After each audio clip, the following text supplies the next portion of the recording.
देश के राष्ट्रपति के चुनाव के बाद अब उपराष्ट्रपति पद के लिए चुनाव की बारी है। 6 अगस्त यानी शनिवार को देश के नए उपराष्ट्रपति के लिए चुनाव होने वाले हैं।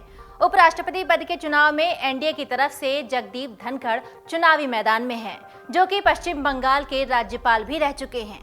तो वहीं विपक्ष की ओर से मार्गरेट अल्वा को टक्कर देने के लिए उम्मीदवार बनाया गया है। उपराष्ट्रपति चुनाव को लेकर तैयारियां शुरू हो गई हैं और उससे पहले ही बहुजन समाजवादी पार्टी किसे सपोर्ट करेगी, इस पर भी अपना रुख साफ कर दिया है। बीएसपी सुप्रीमो मायावती ने एक बार फिर एनडीए के उम्मीदवार जगदीप धनखड़ को समर्थन देने का ऐलान किया है। मायावती के इस फैसले पर यूपी की सरकार ने धन्यवाद किया है। उत्तर प्रदेश के डिप्टी सीएम ब्रजेश पाठक ने उपराष्ट्रपति के चुनाव में एनडीए उम्मीदवार जगदीप धनखड़ का समर्थन करने के लिए बसपा सुप्रीमो मायावती का आभार जताया है। यूपी के डिप्टी सीएम ब्रजेश पाठक की प्रतिक्रिया सामने आई है। ब्रजेश पाठक का कहना है कि बहन जी ने हमेशा से वंचित वर्ग की आवाज उठाई है और मुझे लगता है कि जिस तरह से उन्होंने राष्ट्रपति चुनाव में द्रौपदी मुर्मू जी का सपोर्ट किया और उपराष्ट्रपति के चुनाव में जगदीप धनखड़ जी को सपोर्ट किया है, इसके लिए मैं उनका आभार प्रकट करता हूं।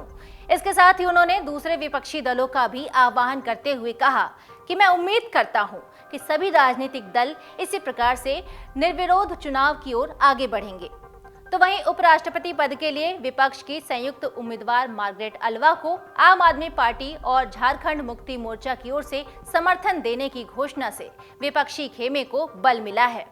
लेकिन संख्या बल के हिसाब से अभी भी एनडीए उम्मीदवार जगदीप धनखड़ का पलड़ा भारी दिख रहा है।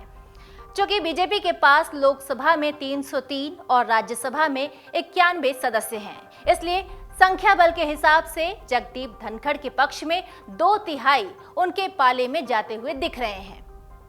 तो वहीं जनता दल यूनाइटेड, वाईएसआरसीपी, बसपा, अनाद्रमुख और शिवसेना जैसे कुछ क्षेत्रीय दलों के समर्थन मिलने की वजह से एनडीए उम्मीदवार को 515 से ज्यादा वोट मिलने की उम्मीद है, जो उनकी आसानी से जीत के लिए पर्याप्त है। अल्वा को अब तक उनकी उम्मीदवारी के लिए विभिन्न पार्टियों द्वारा घोषित समर्थन के आधार पर लगभग 190 से लेकर 200 वोट मिलने की संभावना है।